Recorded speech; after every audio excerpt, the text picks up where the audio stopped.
તો સુરતમાં કોબરા સાપના ઝેરના ગેરકાયદેસર વેચાણનો મામલો સામે આવ્યો છે। વન વિભાગ દ્વારા ગેરકાયદેસર વેચાણ મામલે ગુનો નોંધાયો છે। સમગ્ર કેસમાં મુખ્ય સૂત્રધાર અમદાવાદનો ઘનશ્યામ સોની હોવાનું સામે આવ્યું છે। પ્રશાંત અને મકરંદે ઘનશ્યામ પાસેથી ઉછીના રૂપિયા લીધા હતા।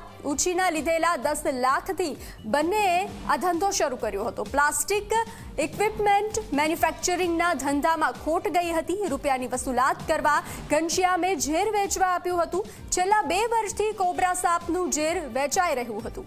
તો સુરતથી આ ઘટના સામે આવી છે। તપાસનો ધમધમાટ હાથ ધરવામાં આવ્યો છે।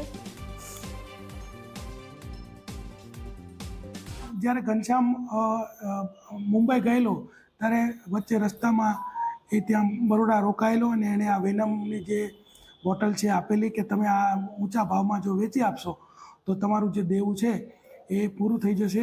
એ રીતે લોભ લાલચ આપી અને આખું જે છે એના માટે પ્રશાંત અને મકરંદને તૈયાર કરેલા।